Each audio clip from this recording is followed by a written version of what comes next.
everyone, and welcome to my channel. My name is Chris, and I decided to start this channel because I was recently diagnosed with Hodgkin's lymphoma. When I first got my diagnosis, I started to do research on this disease, and there were several videos regarding Hodgkin's lymphoma. But when I found out the type that I have, I realized that there are very few out there.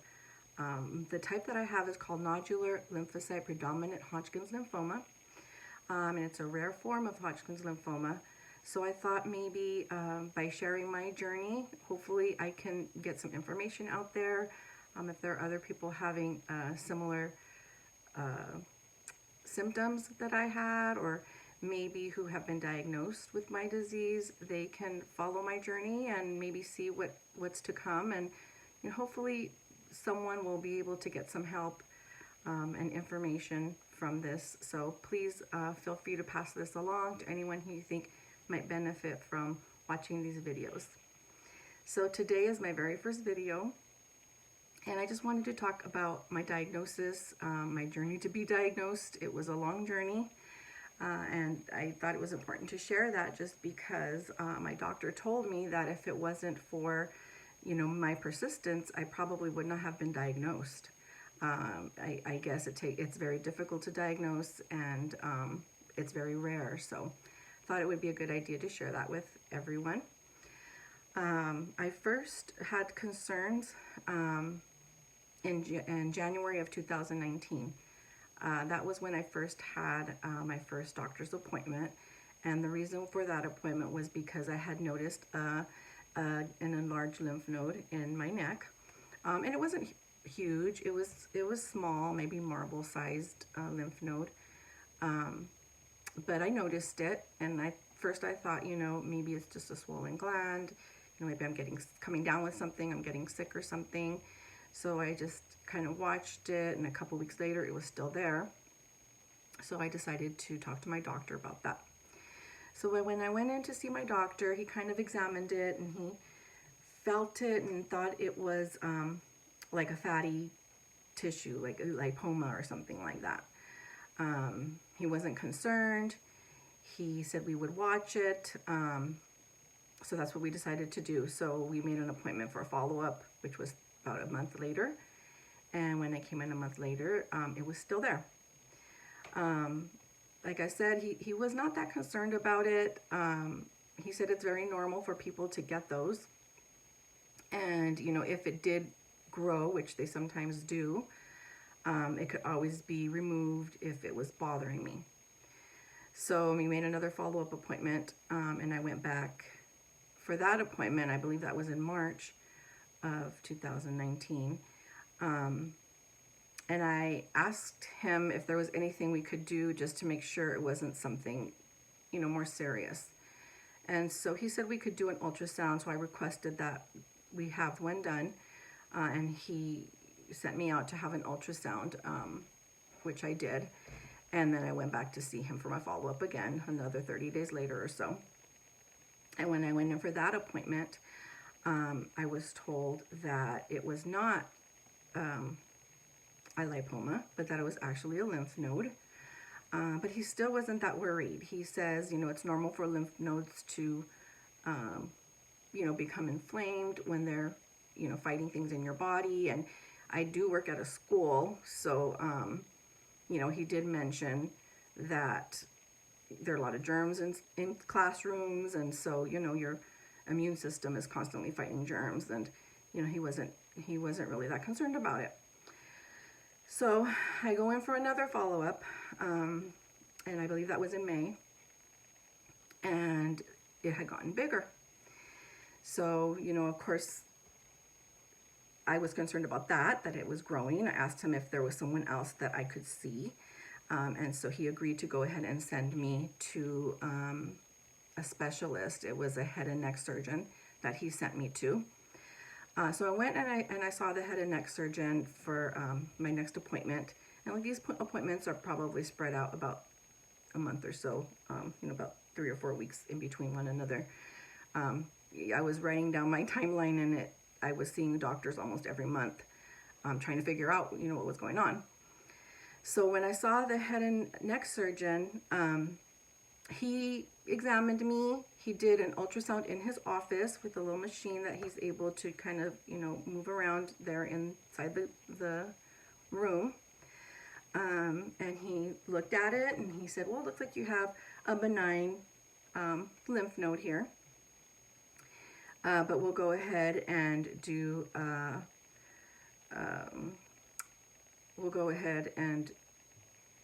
biopsy on it.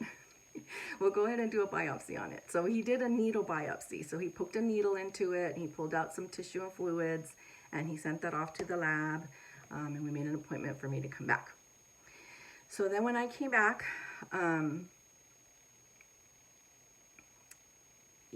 he told me that it was benign.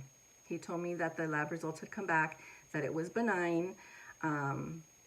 So, he wasn't concerned about it. It wasn't cancer, which is, I think, everybody's, biggest worry.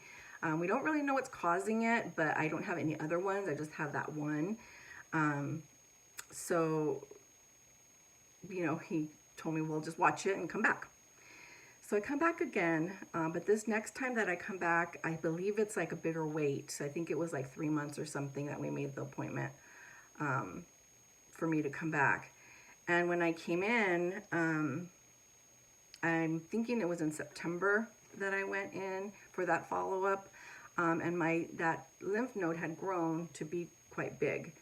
When he showed me he told me it was about this big. So I say golf ball size, but I don't know the exact measurements of the lymph node, but I do have a picture of it.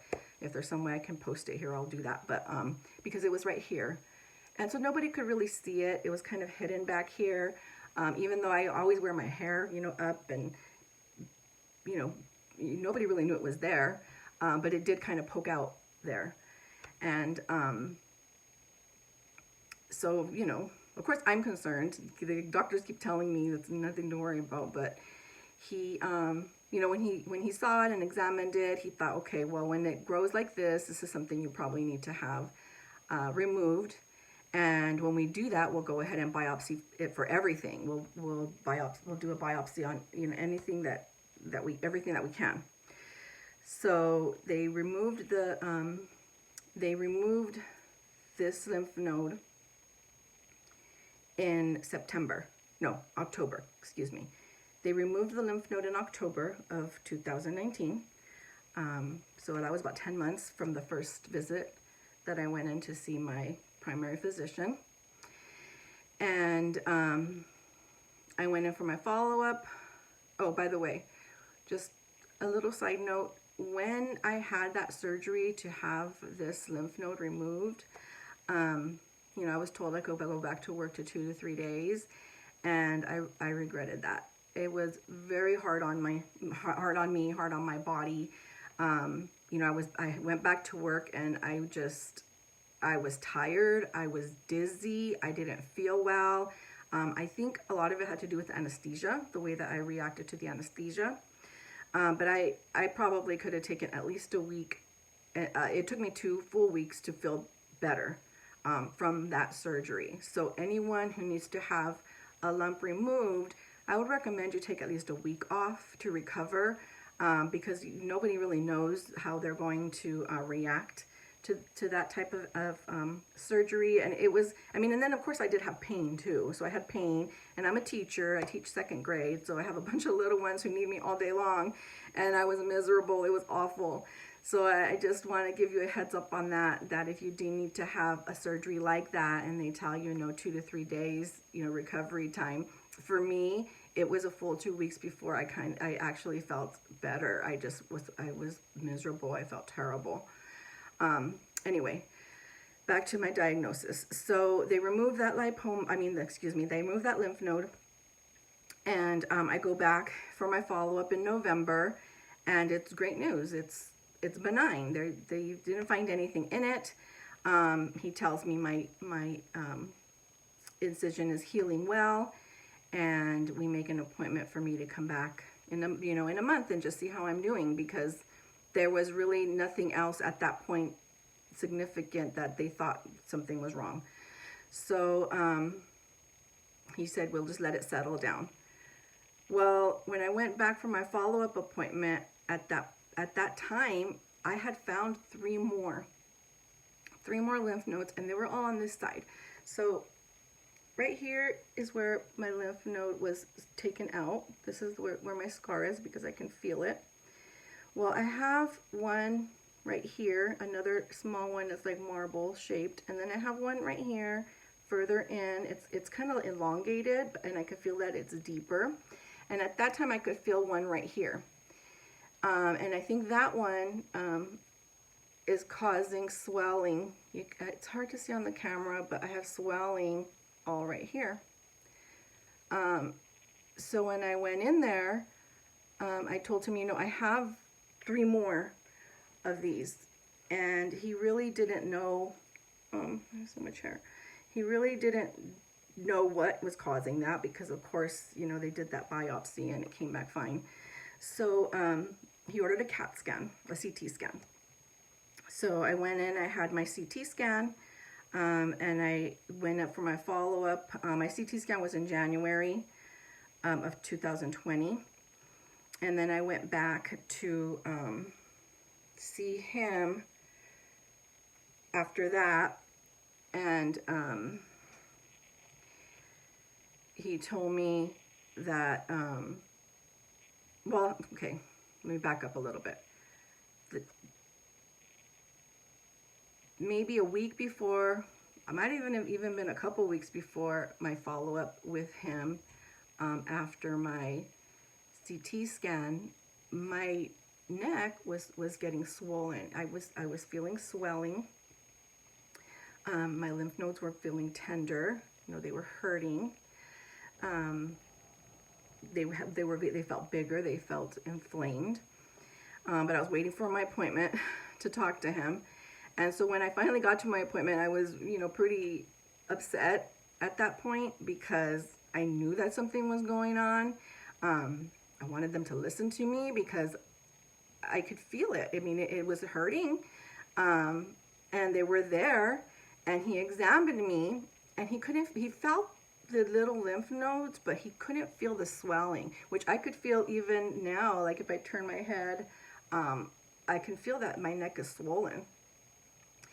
And so I asked him about my CT scan, you know, how did that come back? And he kind of, you know, was like, oh, your CT scan. And I mean, I don't know if he forgot, you know, what the results were of that, or if he had even looked at it, or what happened, because it took him a minute. And then he just said, oh, it just showed those lymph nodes that you have. That's what he said. So I said, okay, well, I'm worried. So he said, okay, well, what I can do is I can send you to Stanford. So he referred me to Stanford. And on that day, it was a Friday. I just remember because, you know, I was just wanted to know what was going on. And it was a Friday, and everyone had gone home already. And we couldn't make my appointment. We couldn't do it until the following week. And then even then, they lost my referral, and it was a little bit of an issue getting my appointment. But finally, I got it. So they made my appointment at Stanford. My appointment at Stanford was mid-July. And I'm feeling awful. I mean, I'm feeling pain. And then the day before my appointment, they call me to cancel because of COVID-19. So they were only seeing like urgent appointments. And I told the lady, well, I don't know if mine's urgent because I, you know, didn't know. I thought maybe it was something serious, and they were going to cancel it and reschedule it. And that's what happened. So I had to wait. I had to wait until May. So in May, I went to Stanford. Finally, I met my new doctor there. Well, this is the doctor that diagnosed me. He checked inside my throat because when I was at my last appointment with the head and neck surgeon, I had found, you know, he was feeling around. He said, oh, I don't feel swelling. And I said, well, you know what? I just found another one right here. And then he felt it and he said, oh yeah, that one does feel a little bit bigger. So that's when I got referred to Stanford. Anyway, this doctor checked my throat to see if maybe he could see something in my throat that might be causing the inflammation of the lymph nodes, like maybe an infection or something stuck in my throat, or I don't know. So he put something into my throat and looked in there. Everything looked fine. He did an exam. He felt this lymph node and these two over here, and so he decided, well, I'm going to have you have those biopsied, and I want to do it today, which was great because Stanford is a couple-hour drive for me. So he sent me over to have them done that same day. I went, and those were needle biopsies. So they took fluid and tissue from this one that I have here, which I didn't find until my doctor's appointment, and then these two. They took a total of 5 biopsies. So they took those five biopsies, and you know, he said, I will call you. He asked me if I wanted to be called or, you know, emailed or come in if I had any news. And I said, you know what, I just want to know. So if you want to call me, that'd be great. He ended up emailing me. And I think the reason he did it that way was because those all came back benign. So those 5 needle biopsies came back benign. But in his email, he also said that he was going to request the slides from the biopsy that was done when they took this one out. So he wanted to examine that biopsy. So he requested that from the lab or from my doctor, and they sent that over to him. So then when I went back in for my follow-up appointment, which was on June 16th, I went in there, and he just asked me how I was feeling. He did another little exam on me, and he said, well, I requested the biopsy from that you had before on the lump that was removed. And after I examined it, you've been diagnosed with Hodgkin's lymphoma. And so I was in shock.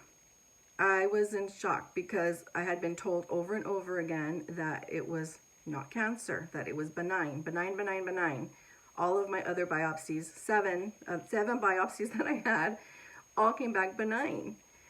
So I was in shock, and he asked me, do you know what that is? And I said, well, yes, I do. I'm just surprised because, I've been going through this for about 1.5 years, and this biopsy was done in October, and now it's June. So I'm just wondering, why I wasn't diagnosed sooner.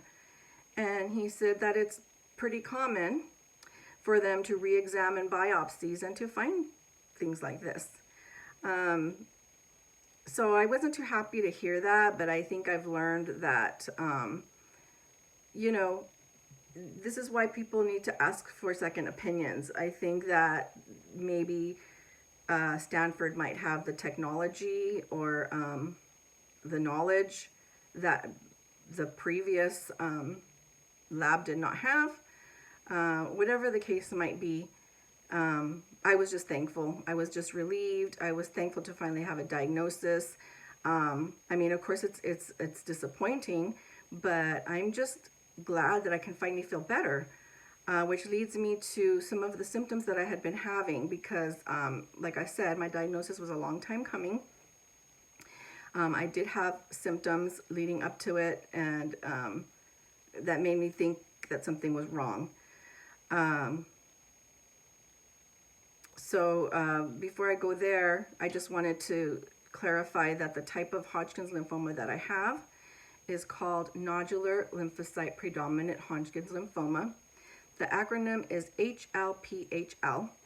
Apparently it's very rare, which is I think partly why it's hard to diagnose, and why it was hard for me to find information about it after I received my my diagnosis. So at this point, when I met with this doctor and I got my diagnosis, I didn't know what type I had. So I was just kind of looking at videos about Hodgkin's lymphoma because I knew it was Hodgkin's lymphoma. And I was noticing that there were some things that were similar, but most of them weren't. So I just wanted to kind of share my symptoms, so that people who have been diagnosed with this or who think they might, be concerned about things, you can kind of see if it matches, what I went through. So I think the most obvious, of course, was the lump that I had in my neck. So like I said, I had a big one. Well, it grew to be big. It started off small. This is my right side. So I had one right here in the back, right here. And that one grew to be quite large. And that was the only one that I had for a while, for about, I think the other ones for about 11 months. So almost a whole year. This was the only one that I had noticed. And then after that, these 3 more popped up. So those were the most like tangible symptoms that I had as far as that goes. But other things that I was going through is I noticed I was very tired all the time, like all the time. And look, I mean, I'm thinking it could be lots of things, I think, well, I'm getting older, I'm not as active. I would get tired much faster though. So I thought, well, maybe I'm just out of shape. But it was hard for me to be active because I would get so tired so easy. I mean, I would get tired just like sweeping. I'd be sweeping and I'd like be tired. I would be tired. And I would come home from work and I would sit down and I would just fall asleep on the couch, and I would fall asleep for like, an hour, maybe 2 on the couch, just sitting just after work. If I went to lay down, I mean, I'd sleep for like 3 hours, and I was just tired all the time. And, but at that time I wasn't thinking, oh, it's because, I have cancer. I was just thinking, I have a hard job and I'm getting older and I need to get in shape. That's what I was thinking. So that was one thing. Fatigue for sure was something that I was experiencing. Body aches were another one. I have a lot of soreness in my body. I have some soreness that the doctor thinks might not be due to this. So I just want to say that. I am 50. I just turned 50 in December. So I'm noticing that I have pain in my shoulders, and this was recent. I want to say this within the last maybe 2 months. This started showing up where I have pain in my shoulders. It goes into my arms and my wrists. So I'm having pain in my joints. It could be arthritis. It runs in my family. That could be what it is, but I have not been diagnosed with arthritis at this point, so I'm not sure. But I do have body aches all over, but mostly this is where I have lots of pain. My shoulders, my arms, my wrist.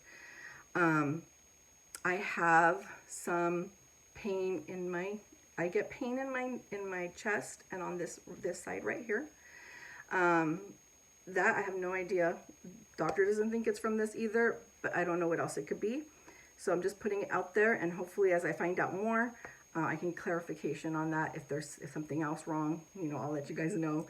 But as of right now, that's another thing that's happening, is like kind of like a heaviness in my chest.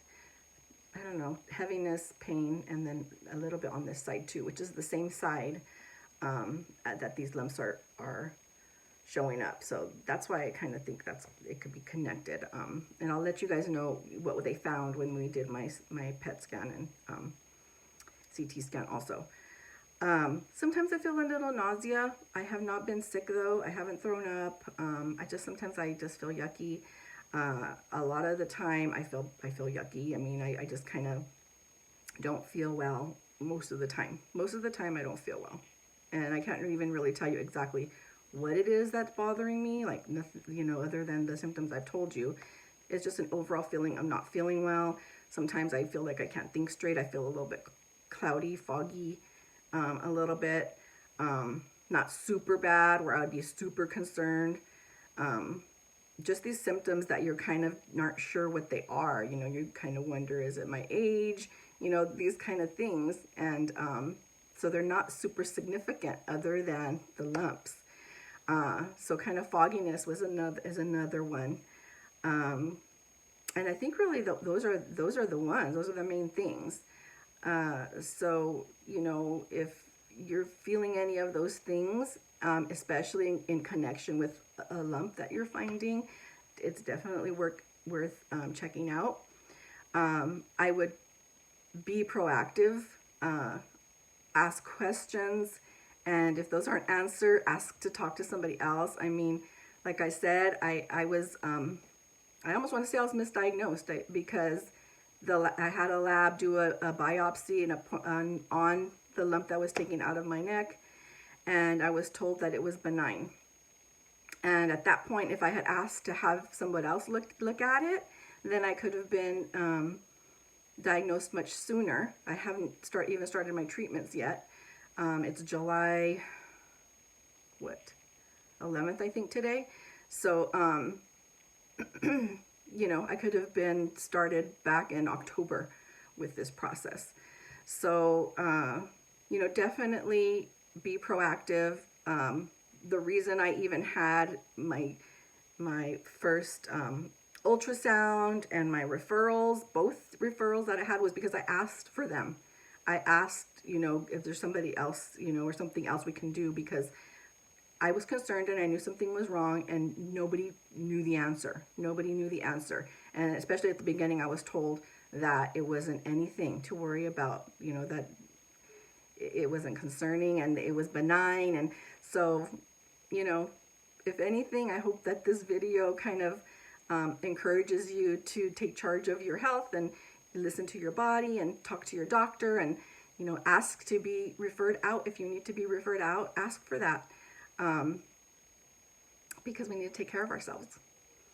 Okay, so if you feel like anybody might benefit from this video, please share it. That's my whole purpose in doing this, is to just get information out there and, you know, hopefully help someone who doesn't know what to do, or doesn't know where to go, or doesn't know what to expect. Hopefully this will help somebody, and it'll be worth it. I want something positive to come out of this experience, and I'm going to go ahead and continue making videos along my journey. So I hope that you'll, you know, like my page and or my channel and come back. The next video I plan on doing is my visit with my oncologist. I did meet my oncologist. Just so you know, at this appointment that I had, this last appointment with my Stanford doctor that diagnosed me, that appointment only lasted like 5 minutes. I mean, it was a quick exam. He told me that the results that he had found. You know, he asked me if I had any questions. And I mean, I was just in shock, like I said. It was a super quick appointment. But he did tell me that he was going to have me make an appointment with my oncologist, and that I was going to need to have a scan. So the next step after my diagnosis was I had a PET CT scan. It's called PET CT scan of my entire body. And then I met with my oncologist. So on my next video, I'm going to go ahead and talk about my scan, and I'll talk about my visit with my oncologist, and, you know, what my treatments are going to be like. Okay? So if any of that interests you, or, you know, anyone who might, you know, need to get the information, please share. Okay? Thank you. Bye.